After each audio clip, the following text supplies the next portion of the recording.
So Jim, we'll cut straight to the chase. We get a lot of questions and feedback from all your posts online. So what I've done is I've collated a bunch of those questions here on probably three core subjects which we're going to talk about today, which is your faith, which is something we've spoken about a couple of times, but not in depth.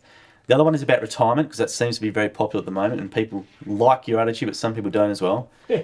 And tall poppy syndrome in regards to success of franchisees and just how people just can't believe it and then they try and shoot it down. So let's start off with your faith. So maybe you want to tell everyone what do you believe in, what's your faith, and how have you come to that? I'm a follower of the carpenter, I guess. Follower of Jesus. Christian. It's a commitment thing. It's a loyalty thing. You make a decision that he's going to be my guru, and I just follow him. And I particularly love the Jesus of the Gospels. The man who walked and talked and was fully human. Now you're an atheist. You made the right decision in my opinion at the start, but now you've gone the other way. So do you want to talk about how did you go from being, because you're a very well-educated science person, so how did you go from that to?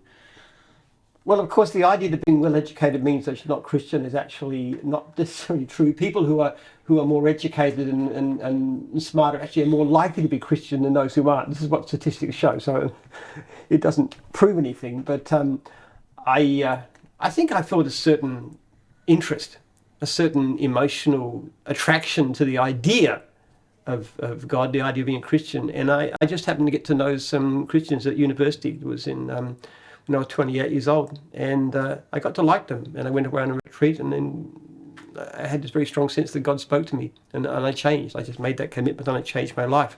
And it's been a wonderful decision. I always say the two greatest encounters of my life were with God at the age of 28 and with my wife Lee at the age of 48. Well, how's it changed your life? Because I'm not a man of faith, so how does it change your life from before 28 to after 28? What things were you doing differently? It gives me a clear sense of how to behave. I suppose there's an absolute basis behind. I mean, the Bible says a lot of different things, but the ethical teachings are very similar. We've got to look after each other, for example. You just don't do the wrong thing. We're all responsible for God. So, yeah, and being part of a community helps too. It's not just a matter of having everybody believes in being, nice to people as it's a principle. But when you go to church every Sunday and you're with other people who believe as you do, and you hear inspiring messages because they're great at our church. The talks are fantastic. It uplifts you and it strengthens you, and it's easier to live the right kind of life. What is the right kind of life to you then? We have a responsibility to other people as much as anything. I mean, we're not selfish. We use what we have for the good of other people. Like I suppose that. I'm not saying I'm anything like perfect, but we do tithe regularly, of course, of our income, which is obviously quite considerable. But also most of our actual income goes towards scientific research. I would feel to make a lot of money to spend it on, having a luxury yachts and mansions and stuff and expensive cars would be a kind of it's not a good use of what God's given me.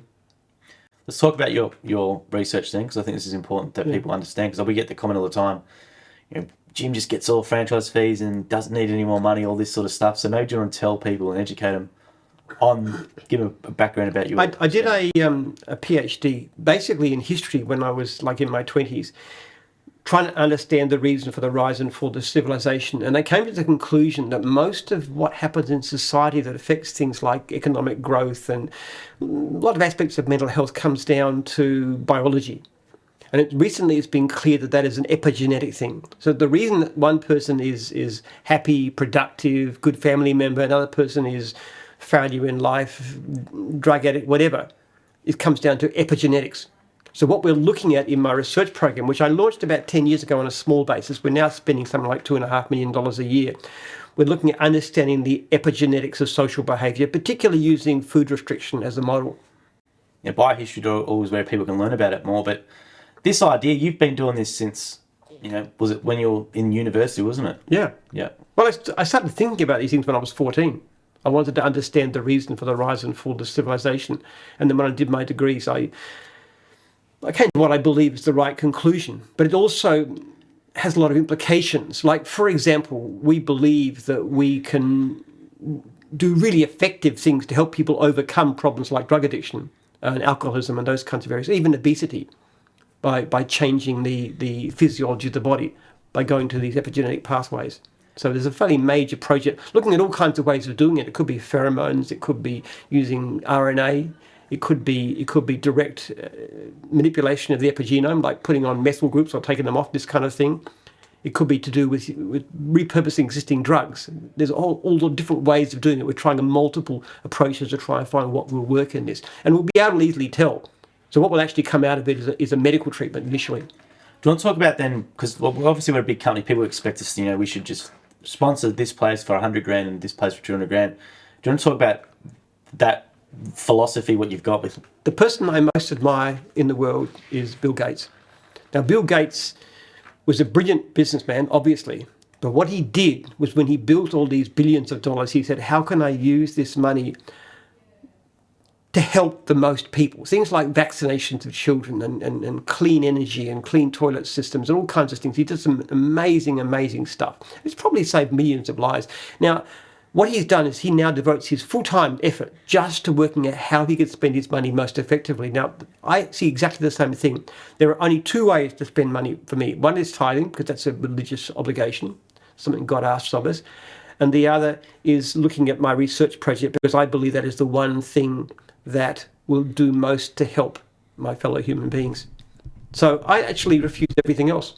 Even in the supermarket when they're supposed to give cents of change, I just don't do it, because to me, the trouble with giving things away is if you don't look at where you're going to be a lot less effective than if you actually try and work out where's the best way to spend money. So it's that philosophy that's you've had in for a long time. And people like Warren Buffett does the same thing too. And he was one of the great things about what Bill Gates did is he inspired others, not only just to give, but to give it in the most cost-effective way possible. How can I do the most good? And that's quite a big business.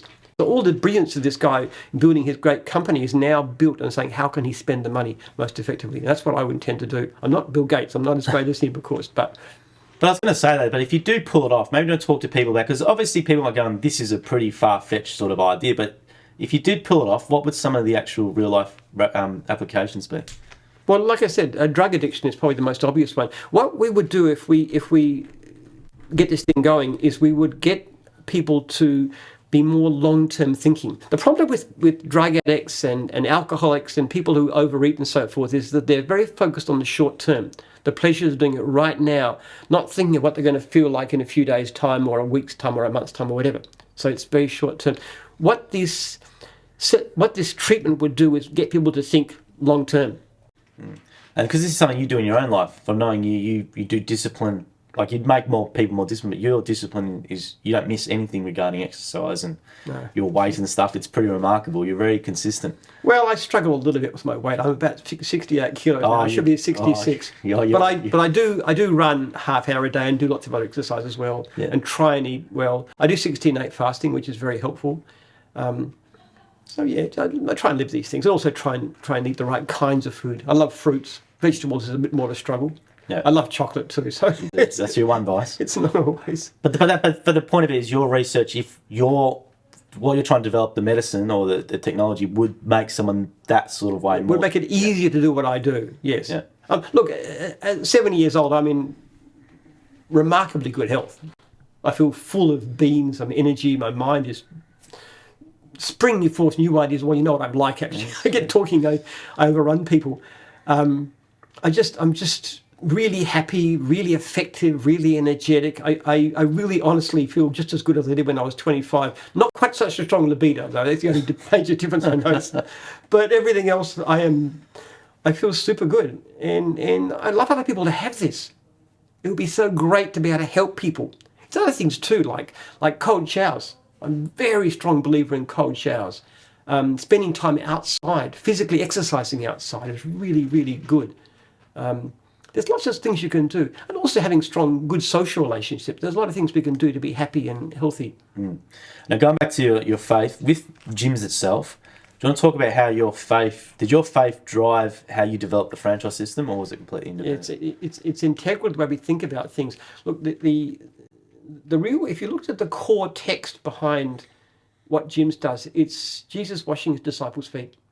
And in John's Gospel, he just gives a description. Now, in those days, washing feet was a really gross thing to do. It was something that a very degraded person, like a slave, would do. And this is a person not considered fully human in that society. So that was a really dirty thing to do, demeaning. Now, occasionally, a very revered rabbi, which obviously Jesus was, his disciples would wash his feet as a sign of respect. What Jesus did, though, he did the opposite. He washed his disciples' feet. And actually, you can tell Peter was shocked at this. He didn't want to. He didn't want him to do it because it was so extraordinary. But that whole idea is that you serve people rather than control them, rather than boss them, is the essence of that story. And the essence of what we think of is in gyms. In gyms, the core client is actually the franchisee. And the idea that we serve the franchisee, we have a contract that gives franchisees extraordinary rights, including to me. There's about 1,000 franchisees that are directly looked after by myself, my own company. And if the franchisees don't like the way I'm looking after them, they can simply easily put in a proposal to have me kicked out of it.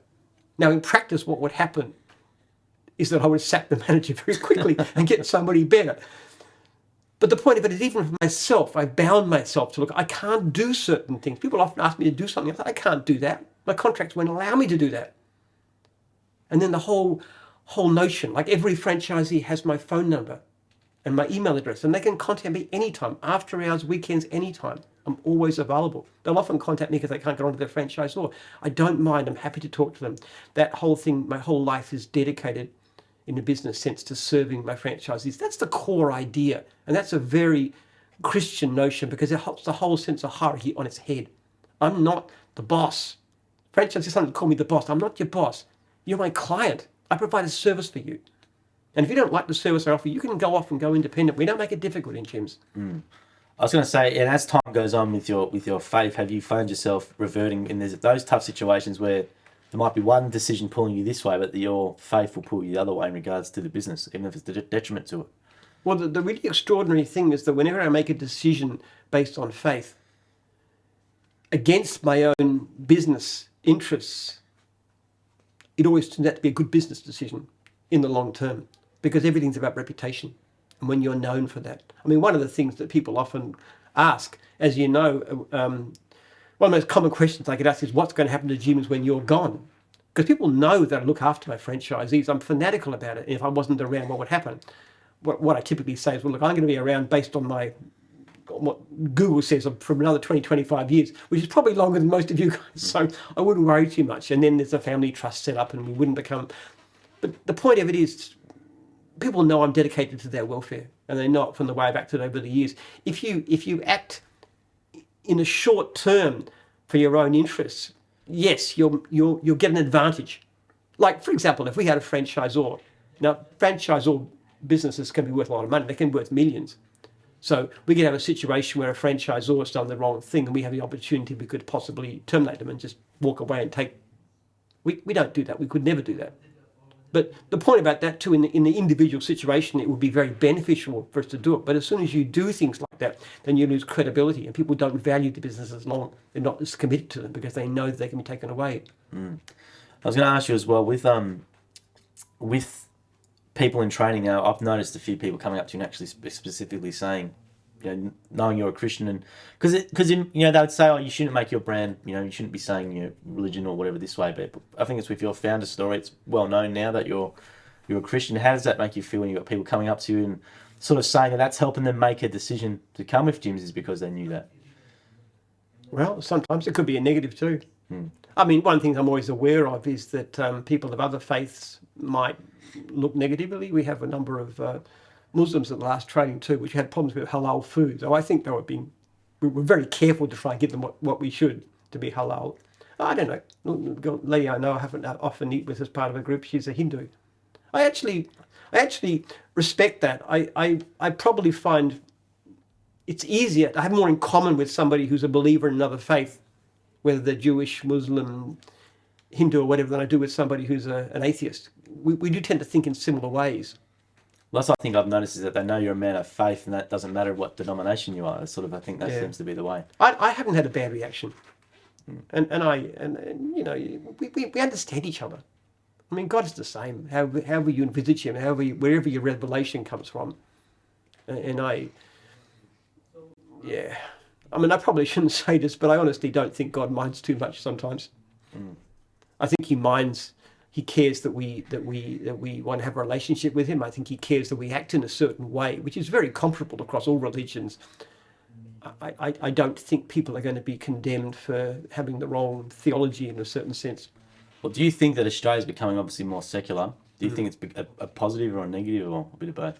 Well, obviously it's a negative from my point of view, and I think it's part of the decay of the civilization. I mean, Christian faith is one of the this is by history, it's one of the building blocks of Western civilization in the aspects of faith, especially like fasting, chastity, and so forth, strengthen what we call seed, which is it's this sort of food shortage thing, change to the physiology. And so that as that's lost and as civilization declines, so that drops away. So it's a problem. I mean, I would have to say if we were successful in what we do, you would find a revival of religious belief, because that's all part of the same process. If you increase this thing we call C, which makes you more open to long-term thinking, it'd also make you more open to God. It'd make you more spiritual. Well, how do you reconcile the Bible? Obviously, there's a lot of good things in it, but there's a lot of, I would say, bad things as well. So how do you reconcile that as a Christian? Or how should Christians reconcile those things? When you define bad things? Well, there's like in Leviticus and stuff, there's some, especially in the Old Testament, there's a lot of things which people base their worldview on still, unfortunately, these days. Like, I'll give you an example, like with the evolution stuff. We did a post about evolution where you said, you love, like this book by Charles Darwin, the 8 book or whatever, and you had a few Christians who found it hard to believe you believed in evolution, which to me, I find that very concerning. But you see, I think one of the problems people have is they don't understand there's a different worldview in the past than there is right now. Like, for example, we tend to treat Genesis 1 and 2 as a scientific account. But it wasn't that, and it wasn't even thought of in that way. And one of the ways you can understand it, if you look at Genesis 1 and 2, they're actually two different accounts, one of them in which the order of creation is quite different. Now, if this was meant to be a scientific account of the beginning of the world, then why would you put two contradictory accounts together? But you see, in the eyes of the people who put Genesis together, and this was probably done about 600 BC, quite late, based on very old stories, the important point was that God is the creator and God is sovereign. That's what mattered to them. And that mattered because it affected the way they behaved, the way they treated each other. That was what was important. And in that sense, Genesis 1 and Genesis 2 is completely consistent with each other. And also, they're both consistent with the way that I see the world as having been created like 14 billion years ago in the Big Bang. To me, they're all about God is sovereign, God is the creator. The actual details are far less important, but the real message, because if you think of God as being the creator and the person who gives you the best guide to life, then that affects the way you live and how you behave and how you think about other people and how you think about life in general. That's what's important. Now, you've talked about your energy before. I've known you probably 11 years, and I would say you're definitely more energetic than you were 11 years ago. So maybe do you want to give people, you have mentioned a little bit about it, but give people a bit about what's Jim's secret to staying young and getting healthier and as you're getting older. Okay. Half an hour vigorous exercise a day. I run on the treadmill. I actually run about 9 kilometers per hour. A bit over 9 kilometers per hour, because I find that treadmill very, very simple, very thing. Apart from that, I walk a lot. I probably walk on average at least another 5,000-6,000 paces a day. I walk all the time, actually. I never take escalators if I can walk. I live next door to the office, which is great, but I'm walking back and forth and around the office. That's quite a few thousand paces a day. If I've got a bit of time, listen to a talking book, go for a walk for half an hour. I just keep active. I just keep on doing things. Even if I go to a doctor or a dentist appointment, rather than sitting down waiting, I actually pace up and down, which I enjoy, actually. I like being active. So keep physically active is very important.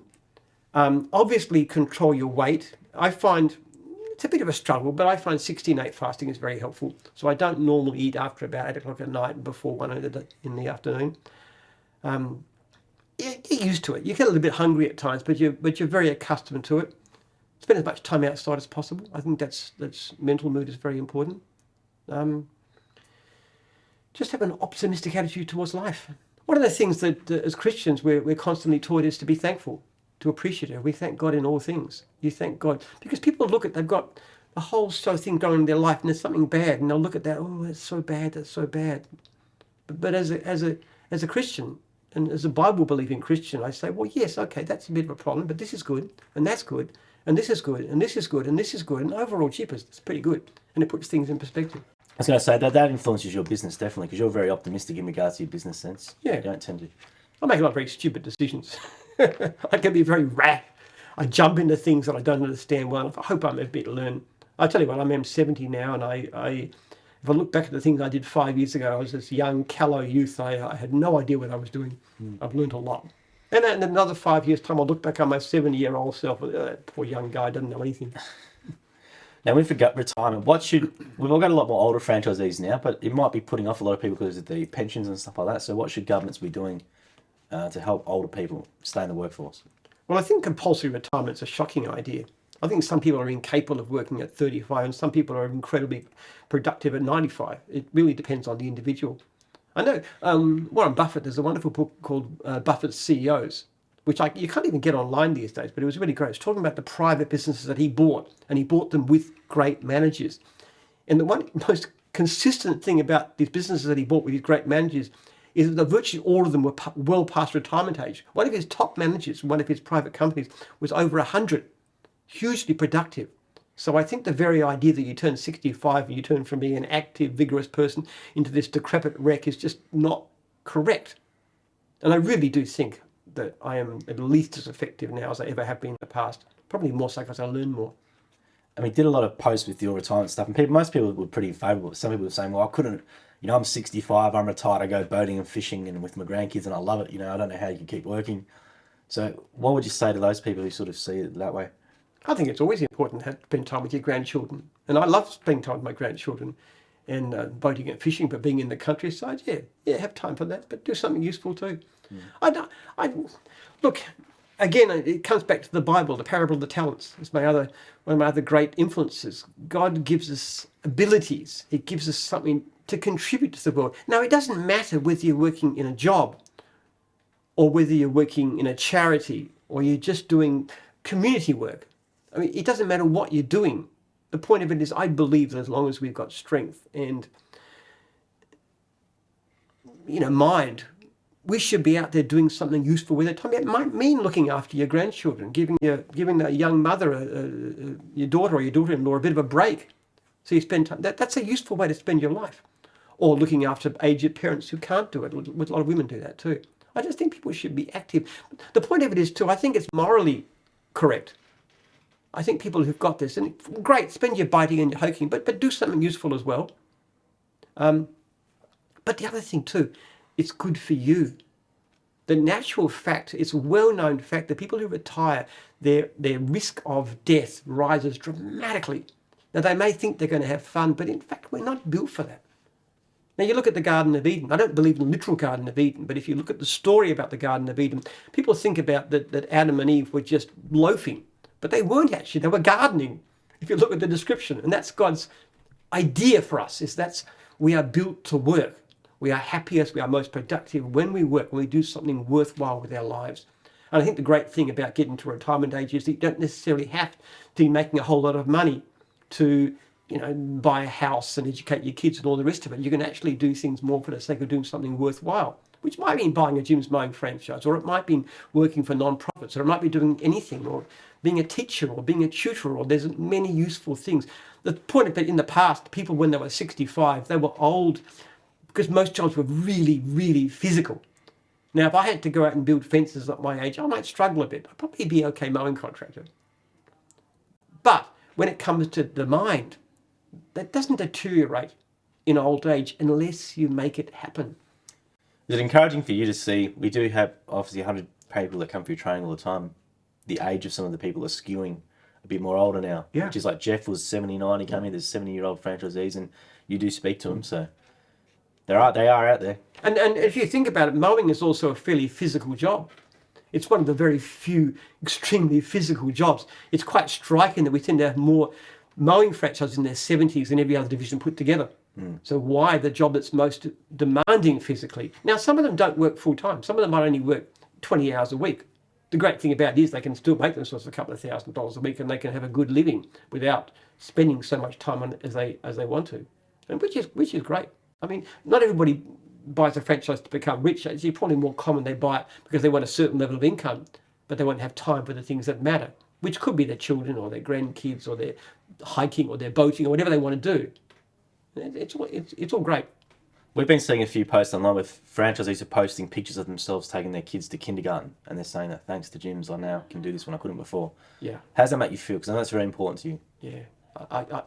I love what a great man once said: no other success can compensate for failure in the home. I see a person who gets enormous wealth, and like John Paul Getty is a perfect example. Built enormous fortune, massive billions and billions of dollars worth. And to me, he was an abject failure. All he did with his money is leave some well over-endowed art gallery for the elites, which is no value at all. And his kids did not turn out well. I mean, what is the point of a life like that? What are you trying to achieve? To me, achievement is what you can do in your family and what you can do for your fellow human beings. That is the point of life. In actual fact, what studies have shown too is that people who have a sense of purpose, a mission in their life, are a lot happier than those who simply live for themselves. What do you think, let's say the common person, what do you think their greatest achievement they should aim for? Is it kids, or is it, what do you think there could be? Well, I think both.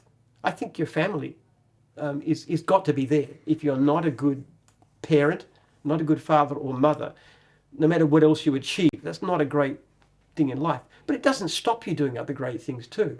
You can do an awful lot. You can do good things in your job, or you can do good things part-time. I mean, so much of the great things happening in society is done by people who have jobs and do wonderful things. Like one of my franchisees, so I think you've interviewed him in South Australia. This is the guy who works 3 days a week as a mine contractor and spends his time going out and working with the homeless. I mean, what a fantastic life that is.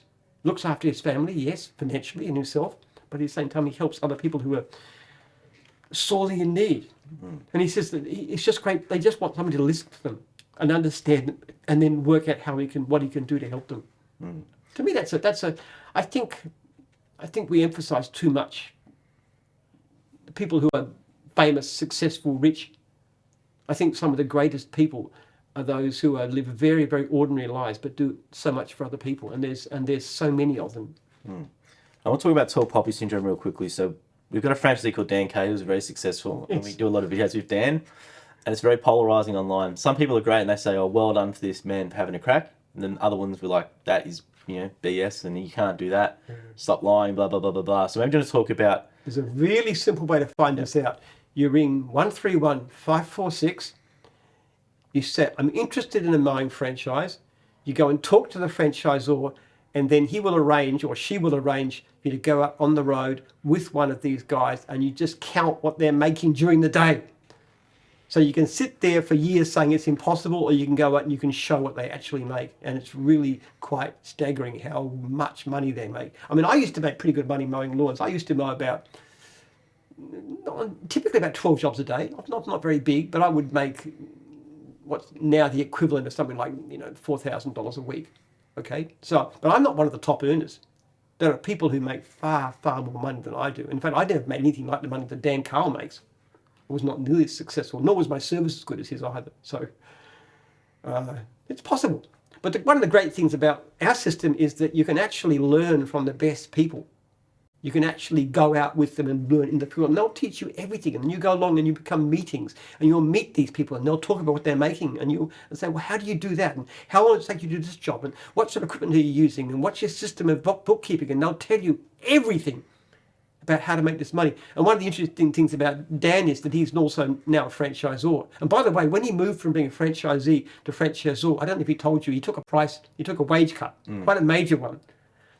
But what's interesting is now he's become a mentor himself, how many of his franchisees are actually having phenomenal first years.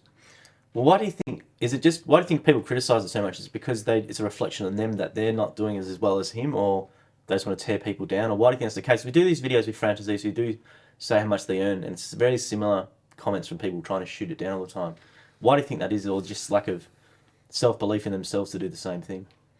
I don't know. I think some people find it incredible. But you see, there is this fixed idea, which I find very damaging. If you want to become well off, you've got to go to university and get a degree and become a lawyer or a banker or an accountant or something like that. And if you're not good enough for that, if you're a failure in life, well, you can go out and become a plumber or a gardener or something. Work with your hands. I'm very proud of having calloused hands actually from my farm work. So there's that prejudice in society that somebody who works manually is like a failure and they're only worth maybe best $30 an hour. It's that kind of attitude. They just don't understand that the thing about someone like Dan is he has been a gardener for sure, and he was a good one, but he's a business owner, just as I am too. And I went out and I mowed lawns, and I thought of it as a business. How can I improve? How can I get better? It's that attitude of growth. So I think people, they just find it difficult to cope with the idea that doing very simple things like gardening and cleaning and building fences, they're really magnificent styles of life. Actually, our franchise, we've done surveys, as you know.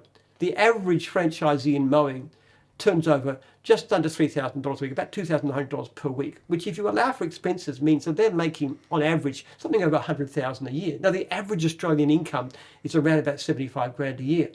Now, I'm talking the average. There are people who work part-time who make less, and there's people like Dan who make far more.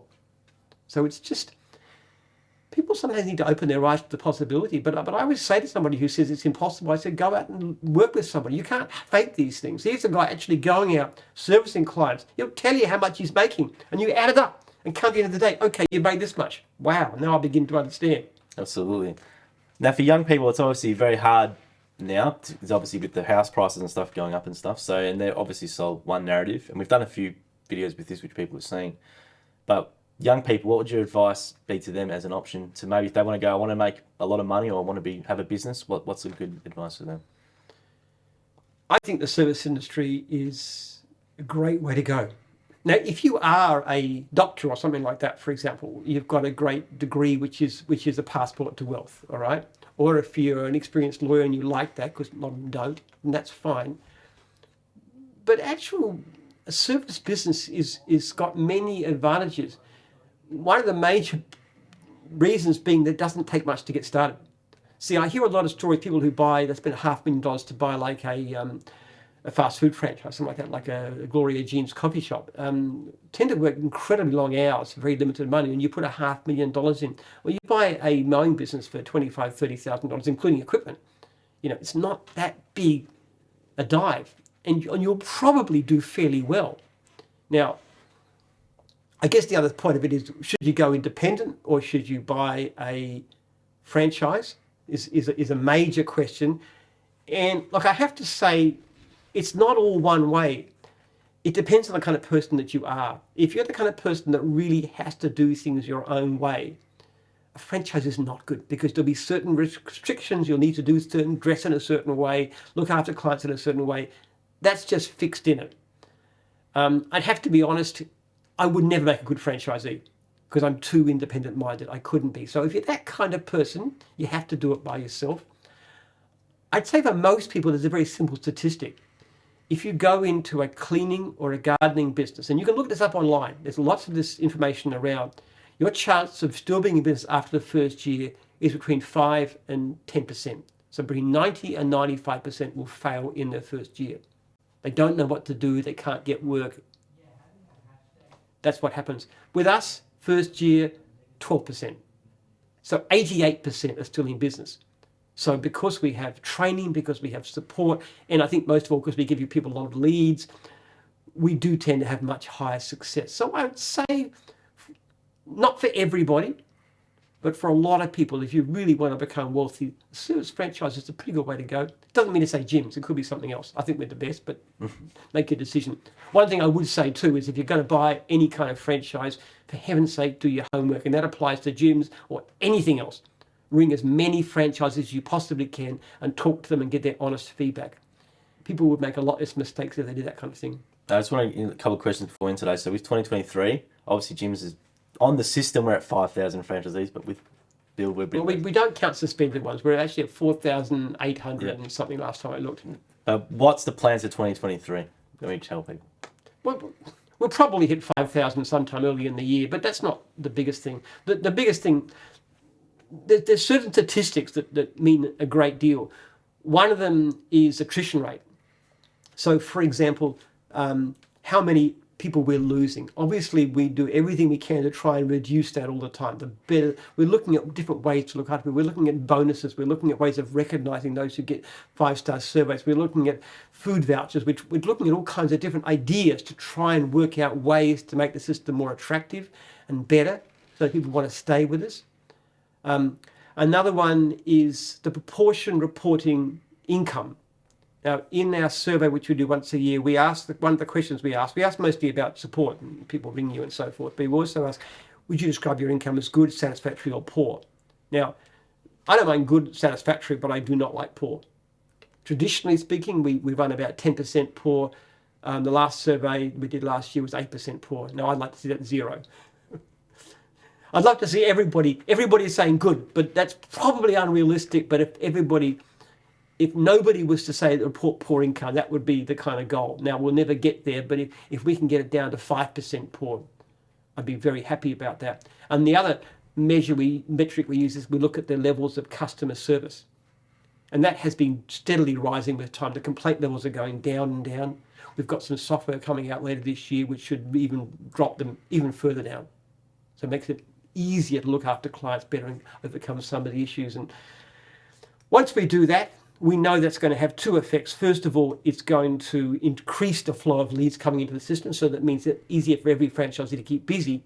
But the other thing too is we know that franchisees who give better support to clients, better service to clients, are far more likely to report good income too.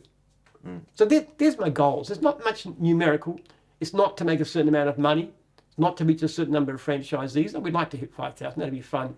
It's mainly, can we give better service to our franchisees? Can they stay with us longer? Can they be more likely to report good income?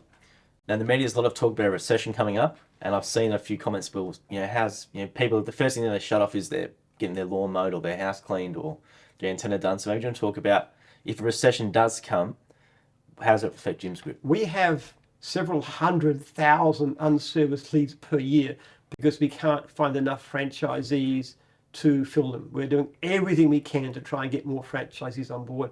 I have to say, the one way the government can help us the most is bringing about a recession.